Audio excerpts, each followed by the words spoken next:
నమస్తే అన్న. నమస్కారం అండి. మీ పేరన్నా? నరేందర్ గౌడ్. నరేంద్ర గౌడ్. ఏం చేస్తుంటారు?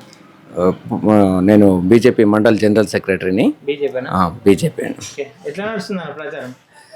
మాకు పూర్తిగా మాకే అవకాశాలు ఉన్నాయి. మేము సంతృప్తిగా ఉంది. మాకు ఉన్న రిపోర్ట్ ప్రకారం మేము గెలుస్తున్నాం. రాజేంద్ర అన్న గారు గెలుస్తారు. ఓకేనా? అంటే బీజేపీ అని ఒకటి పక్కన పెడితే మనం పార్లమెంట్ స్టేట్ లో కాంగ్రెస్ ప్రభుత్వం ఫామ్ అయింది. అవును. గతంలో బీఆర్ఎస్ ఉండే. అవును. ఎట్లా ఏమైనా మార్పు కనిపిస్తుందా? 120-130 రోజులు దాదాపు దాటిపోయింది. ఏమైనా చేంజెస్ కనిపిస్తున్నాయా? 100 రోజుల పథకాలన్నీ మీరు గమనిస్తున్నారు. మీకే ఎక్కువ తెలుసు, జనాల దగ్గర ఇంకెక్కువ తెలుసు. వాస్తవానికి 100% వ్యతిరేకత మొదలైంది కాంగ్రెస్ గవర్నమెంట్ మీద. అది రిజల్ట్ మీకు ఈ రిపోర్టు మే 13 తర్వాత మీకు తెలుస్తుంది. ఓకేనా? అంటే నేను ఏమంటున్నా అంటే రేవంత్ రెడ్డి గతంలో సిట్టింగ్ ఎంపీగా ఉండే. అవును. ఇప్పుడు సీఎం అయిండు. ఈ ప్రాంతానికి ఏమన్నా మంచి చేసినా? ఆయన చేసింది ఏం లేదు కాబట్టి జనాలతోటి ఆయనకు రిజల్ట్ చూపిస్తాం మే 13 తర్వాత. తప్పకుండా మీరు మీతోటి మళ్ళీ ఒకసారి వాయిస్ కూడా ఇద్దాం అనుకుంటున్నాం. ఓకే. అంటే బీజేపీ కాబట్టి అట్లా చెప్తున్నాం అనుకోవచ్చు. నేనేమంటున్నా అంటే సిట్టింగ్ ఎంపీ ఇప్పుడు ముఖ్యమంత్రి, ఈ సీట్ నాకు ఈజీ వదులుకుంటాడు ఆయన. అధికార పార్టీ అని చెప్పి అంత ఈజీగా వదులుకుంటారు అనుకున్నారేమో కానీ ఆయన అధికారంకి వచ్చిన తర్వాత చేసింది ఏం లేదు కాబట్టి ఆయన వదులుకోవడానికి ఆయన చేతులు ఏముండదు, జనాల చేతులు ఉంటుంది. ఓటుతోటి సమాధానం చెప్తారు. వాళ్ళు నోట్లతోటి ఏమొచ్చినా కూడా పట్టించుకున్న పరిస్థితులు జనాలు లేరు. ఖచ్చితంగా ఓటుతోటి సమాధానం చెప్తున్నారు, గెలుస్తున్నాం. 100% అన్న ఎంపీగా మళ్ళీ ఈ ఏరియాలకు తిరుగుతారని మేము ఈటల రాజేంద్ర గారు ఎంపీగా.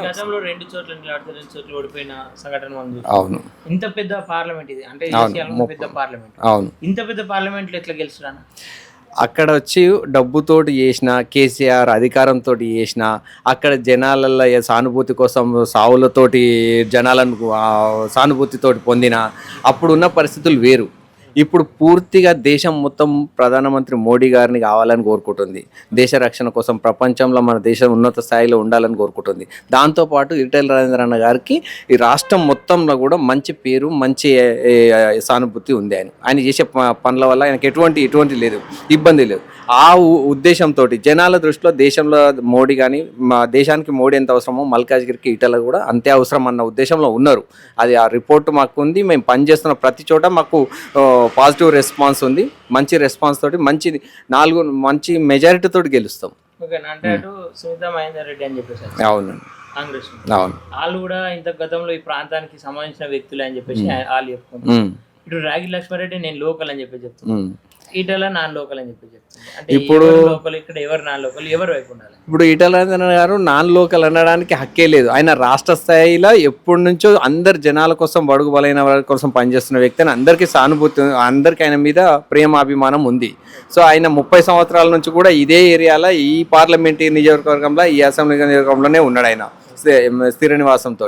సో నాన్ లోకల్ అనడానికి ఛాన్సే లేదు. ఇప్పుడు లోకల్ అనుకున్నంత మాత్రం పనిచేయనోడు లోకల్ అయినా కూడా ఏం ప్రాబ్లం, అభివృద్ధి ఏం జరగదు కదా. ఇంతకుముందు తిరిగిర్రు, ఉన్నారు, చేసిర్రు. ఇప్పుడు వాళ్ళు అసలు ఏ పార్టీలు ఉన్నారో, ఎక్కడ ఉన్నారో కూడా ఎవరు గుర్తుపట్టలేని పరిస్థితి ఉన్నారు అభ్యర్థులు. వాళ్ళ గురించి పట్టించుకోవాల్సిన అవసరం మాకు ఉండదు అనుకుంటున్నాను. అంటే ఇదే పార్లమెంట్ పరిధిలో కొన్ని గ్రామాల్లో దేవాలయాలకు సంబంధించిన భూములు కబ్జా చేసిండని చెప్పి ఈటల రాజేంద్ర అనేక ఆరోపణలు. ఇదే పార్లమెంటులో ఆయనకు ఆ పేరు వచ్చింది కాబట్టి ఈ పార్లమెంట్ ప్రజలు ఆయన దగ్గర తీసుకుంటారా? 100% ప్రజలందరికీ తెలుసు ఆయన ఎటువంటి వ్యక్తి. ఇంటికి వెళ్తే భోజనం చేసేదాకా పంపించిన వ్యక్తి. దేవాలయ భూములు తీసుకునేంత అవసరం అన్నకు ఉండదు. ప్రతి నిమిషం పేదవాని గురించి ఆలోచించేట ఆయన మరి నిరూపణలు చేయాలి కదా. ఆరోపణలు చేస్తేందుకు, ఎందుకంటే ఆయన అవమానపరుస్తాకో, ఇబ్బంది పెడతానుకో, గెలుస్తాడన్న ఉద్దేశంతో, ఆయన ఓడిపోవాలన్న దీంతో, అవతలోడు మేము గెలవమన్న ఉద్దేశంతో ఆరోపణలు చేస్తారు. అవి అన్నీ కూడా మీకు ప్రజల ద్వారానే మీకు ఆ రిపోర్టు మేము ఇస్తాం మీకు. అంటే ఇక్కడ ప్రజలు అంటే నేను అంటే బీజేపీ అంటుంది కాబట్టి నేను ఒకటి, ఇక్కడ ప్రజలు ఈటల రాజేందర్ను ఎందుకు ఎంచుకోవాలంటే అందరికీ అందుబాటులో ఉండే వ్యక్తి, పేద ప్రజల గురించి ఆలోచించే వ్యక్తి, మంచి పేరున్న వ్యక్తి, మినిస్టర్ లెవెల్లో చేసి కూడా ఆయనకి ఏంటో సాధక పథకాలు తెలిసిన వ్యక్తి. నరేంద్ర మోడీ గారి ఆధ్వర్యంలో ఆయన ఉంటే ఏం చేయగలుగుతాడనే జనాలకు తెలుసు కాబట్టి ఎంచుకుంటారు. 400 సీట్లతో చెప్తున్నాం కదా. ఇక్కడ ఈటల రాజేంద్ర అన్న గారు కూడా 4 లక్షల మెజారిటీతో గెలుస్తాడని నమ్మకం మాకుంది. అంటే 400 సీట్లు అంటే సాధ్యమవుతుంది అన్న?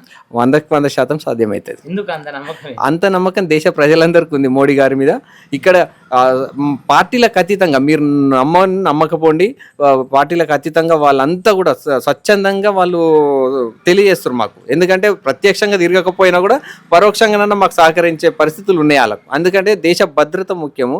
ఇలా పార్టీలకు అతీతంగా కూడా పనిచేస్తానికి సిద్ధంగా ఉన్నారు చాలా మంది. అంటే ఇప్పుడు ఆల్రెడీ ఎవరు సునీత మహేందర్ రెడ్డి ఇప్పటి ప్రచారం మొదలు పెట్టలేదు. అవును, ఎందుకంటే గెలుస్తామన్న ధీమతో ఉన్నామని చెప్పేసి వాళ్ళు చెప్తారు. మీరు అసలు గెలుస్తామో లేదో తెలియదు కాబట్టి ప్రచారం కూడా మొదలు పెట్టలేని పరిస్థితులు ఉన్నారని మేము అనుకుంటున్నాం. ఓడిపోతామన్న భయంతో అంటే ఇంట్లోకి వెళ్ళి కోడలు వెళ్ళింది, కొడుకు వెళ్ళిండు, భార్య వెళ్ళింది. మీరు ఎక్కడైనా గమనించండి, ఇవాళ కాంగ్రెస్ ప్రభుత్వం సీట్లలో అభ్యర్థులు నిలబెట్టలేని పరిస్థితిలో ఉంది. మేము ధైర్యంగా ప్రజలకు పోయి చెప్పుకోగలుగుతాము. మేము ప్రేమతోటి జనాలను మమ్మల్ని ఆదరిస్తారని నమ్మకంతో ఏ రాజకీయ నాయకుడని జనాల దగ్గర పోకుండా ఇంట్లో వాడుకుంటే భయంతో వాడుకుంటారు తప్ప గెలుస్తామని ఎవరు అనుకోరు. మీరు అట్లా అన్నా కూడా జనాలకు కూడా అర్థమైంది. గెలిపోవటంలో సాధ్యమే అసాధ్యమో తెలియదు, కానీ వాళ్ళకి ఉన్న ఉద్దేశం అయితే ఓడిపోతాము, మేము ఎంత పెట్టినా గెలవము, ఇప్పుడున్న పరిస్థితుల్లో జనాలు మమ్మల్ని నమ్మే పరిస్థితులు లేరని చెప్పి వాళ్ళకి తెలుసు. అందుకే బయటకు రాకపోవచ్చు. ఈటల రాజేందర్ గారు గెలుస్తున్నాం పక్క 100%.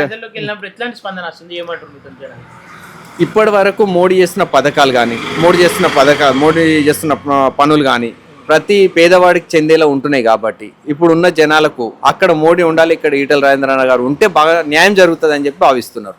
అందుకని చెప్పి బాగా వాళ్ళు ఇష్టపూర్వకంగానే మమ్మల్ని గెలిపిస్తారు. ఓకే అన్న, అంటే ఖచ్చితంగా గెలిచే అవకాశం. అంటే ప్రజల్లోకి వెళ్ళినప్పుడు ఏదైనా సమస్యలు కానీ గతంలో అంటే ఇప్పటి వరకు బీజేపీ పార్లమెంట్ సీట్ అయితే గెలవలేదు, ఇప్పుడైతే గెలుస్తా అన్న ఓపు ఏమన్నా ఇస్తురా? ఇప్పటి వరకు మేము 4 సీట్లు 1 సీటు గెలవలేదు. పోయినసారి 4 సీట్లు గెలిచినాం. ఇప్పుడు ఈసారికి చూస్తే 10 నుంచి 12 సీట్లు గెలుస్తాం. ఎందుకు గెలుస్తాం అంటే అప్పుడు కేసీఆర్ 2000లో వెళ్ళినప్పుడు ఆయనకు 1 సీట్ గెలవలేదు, మొన్న 100 సీట్లకు పోయిండు. కారణం ఏముందంటే జనాలలో మార్పు. అంటే ఎవరు ఏం చేస్తారు, ఇప్పుడు ఇక్కడ ఆయన పరిస్థితి ఏం చేస్తాడో అర్థమైంది, దింపేసిర్రు. మేము ఇప్పుడున్న పరిస్థితులలో దేశంలో మేము బీజేపీ అధికారంలోకి ఉండాలనే జనాల మనోభావాలతోటి మేము 100% ఇక్కడ సీట్ గెలుస్తాం. 400 సీట్లు దేశంలో దాటుతాం. అంటే లోకల్గా ఉన్న కార్యకర్త కావచ్చు, లోకల్గా ఉన్న లీడర్ కావచ్చు, మీకు ఎప్పుడైనా అనిపించిందా మా ప్రాంతం వ్యక్తిని ఎవరైనా ఎంచుకొని పెడితే బాగుంటుంది ఎంపీ? వ్యక్తులు రాజకీయాలలో ఎప్పుడు మా ప్రాంతం అయితేనే చేస్తాడు అనే ఉద్దేశం అయితే కనిపించదు ఆయన లోపల. ఆయన మా ప్రాంతం వాడే అనుకుంటాం, పక్క ప్రాంతం అన్న ఏం ఉండదు. ఆ అన్న దగ్గర పోయిన ప్రతి వ్యక్తికి తెలుసు ఆ విషయం. ఏ కాన్సెన్సీ అని కూడా కాదు, ఎక్కడున్న ఆయన సర్వీస్ చేయగలుగుతాడు కాబట్టి ఆయన ఇక్కడ లోకల్ వాడిగా చూస్తాం. ఓకే అన్న, థ్యాంక్ యూ.